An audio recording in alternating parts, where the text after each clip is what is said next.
Hello, welcome to our inaugural episode of The Search. On The Search, we're searching for truth in the mysteries of life. And today, on this episode, we're looking into the mysterious case of Elisa Lam.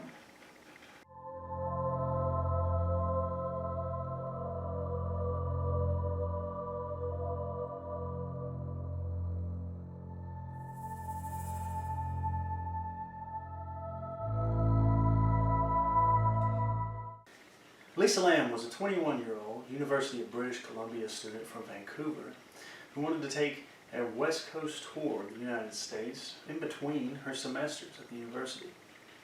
Lisa left for her West Coast tour to Southern California in January of 2013. She wanted to visit San Diego, Los Angeles, Santa Cruz, and San Francisco.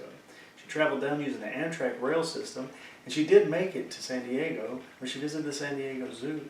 And she moved on to Los Angeles and visited the Cecil Hotel near Skid Row. It was during Elisa's visit to the Cecil Hotel near Skid Row in Los Angeles when mysterious events started happening in her West Coast tour. The hotel itself is like a hostel, so when you check in, you can actually have roommates. She did have roommates, and they complained about mysterious activity that Elisa was doing. And it wasn't actually reported exactly what that mysterious activity was, but the manager of the hotel did say it was mysterious activity, mysterious enough where she needed to move her to her own room.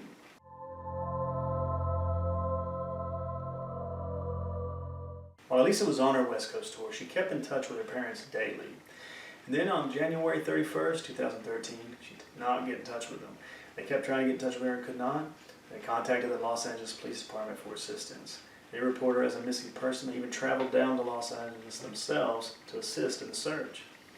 On February 6th, the police had released flyers and went around investigating and asking people questions to see if they'd seen her. A lady that owned the nearby bookstore that Elisa was in on the day of her disappearance, she was in there buying gifts for her parents and family. But she seemed to be very friendly and lively. The owner actually reported that.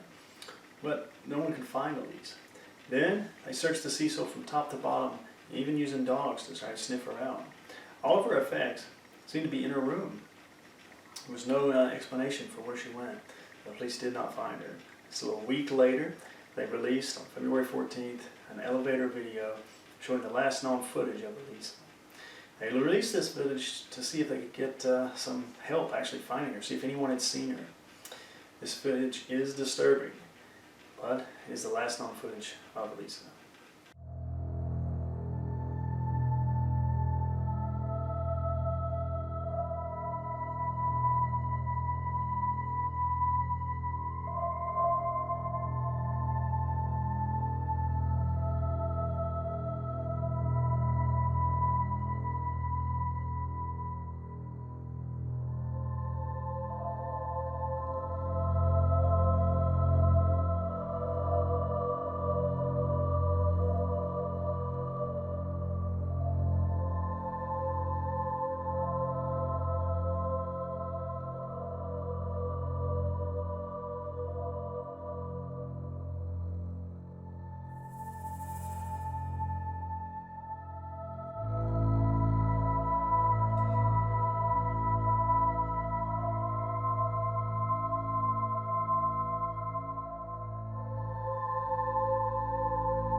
flyers and police investigation did very little to help find Elise.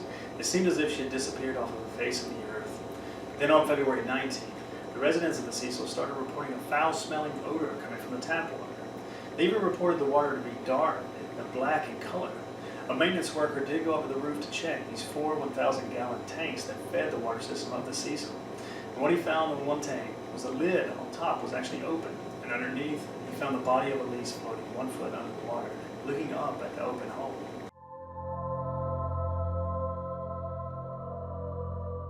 The body of Elisa Lam was found in the tank with her clothing removed, with some sand-like particulate on her clothing. It's very mysterious as to even how she got into the tank, as the firefighters had to cut a hole in the side just to remove her body as it wouldn't fit out the porthole at the top. There's no ladder access or easy access to the tanks either. It's mysterious how she got in the tank and even how she got up top. There's one door access, but it does have an alarm on the door, and it's supposed to be triggered if you open it. It has been reported, though, that the alarm has not triggered for many guests who have tried. There is, however, a fire escape on the side of the building that you can access, and there seems to be no alarm on that. And some of the windows in the Cecil are actually kept open to keep a draft coming through the building. So it would have been easy for Elise to just walk out, step outside the window, and walk right up the fire escape to the top. But still, how she got in the tank, or why she got in the tank, is a very big mystery. The elevator footage released by police in hopes of finding public assistance actually started a public outcry. All over the web you can find conspiracy theories about paranormal activity, secret agencies, secret societies, and the CIA or FBI themselves that actually had something to do with Elisa's disappearance and eventual death. When she was found, there really is no evidence that someone else was involved in her death, which is probably the strangest part of this case. It seems as if Elisa just climbed in the tank, took her clothes off herself, and drowned for no reason. She did suffer from bipolar disorder. She did take medications for that, and they were found in the toxicology report. But there were no drugs found, no narcotics found in the toxicology report. We all know it is normal for a 21-year-old in between semesters at college, to go a little wild and go on. If she went on her West Coast tour, maybe she was, going out and partying a little bit. But if that's the case, the toxicology report did not show that. The autopsy itself also doesn't show any evidence of rape, even though her clothes were missing in the tank. It really does seem like she just climbed in and took her clothes off. The bipolar disorder may have been up to that, but it seems very strange. There's not a lot of reports of bipolar disorder causing someone to climb in a tank and take their clothes off. Another mystery on that is she's 21 years old, traveling to do her West Coast tour, the first time she's ever been to the Cecil, but yet she seemed to know those tanks were there, or just walked up there by accident and found them and decided to climb in. It's just very strange. In the elevator footage when she's hopping around, it does seem as if she may be playing a game with someone else, as if she's waiting on someone else outside. It does look both directions and jump in. It does seem as if she's hiding, but it doesn't seem as if she's hiding terrified for her life. She hops out and then back in, as if she's playing a game, as if something's going on that way. She's also wearing flip-flops, a regular t-shirt, and men's sports shorts with her underneath her hoodie there. I don't know if the men's sports shirts were really hers, if they were packed for her to sleep with or not. It may have been that she was with someone there, and maybe she did have a male counterpart there. The footage doesn't show that, and the hotel actual staff, they report that she was alone. So again, just very mysterious case. There doesn't seem to be any reason at all why anyone would climb into a tank, take their clothes off, and just accidentally drown. That being said, the autopsy report itself has been brought into question.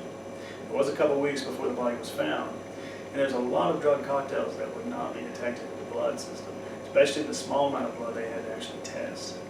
And it seems like the police that were doing the autopsy report themselves may have brought it into question, because it was checked inconclusive and marked out, checked as accidental death by drowning.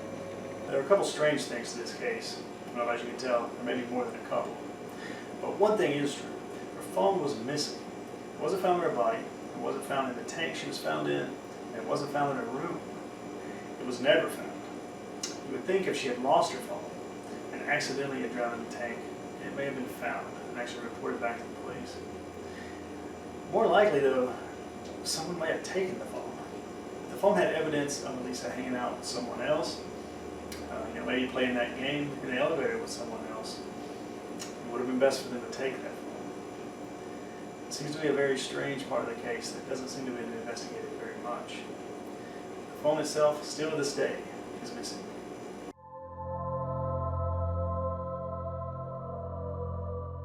Since the death of Elisa Lam, the Cecil has changed its name to the Stay on Main, but there have been many reported deaths at the Cecil.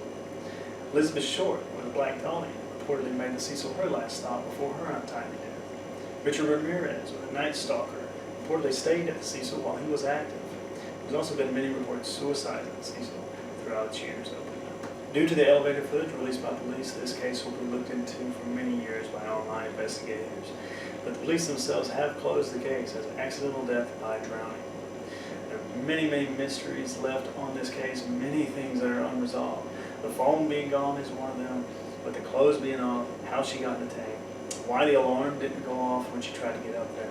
All of those things are mysteries on this case, and it seems that they're not being looked into any longer, other than online investigators themselves. If you want to look more into this case, you can definitely find videos about it all over the place online, all over YouTube. As a matter of fact, mine's definitely not the only one. But like I said, the case itself has been ruled by the police as accidental death by drowning and is closed. I want to thank you guys for watching our inaugural episode of The Search. I want you to keep tuning in. If you really liked the episode, just hit the like button, hit the subscribe button so you don't miss the next episode. So we'll definitely be back with more mysteries for you guys. And if you have any comments you want to make on this episode, anything you think was unresolved or could be looked into any further, please comment below. Keep the discussion going. Maybe we'll make an episode later and look into those things you talk about.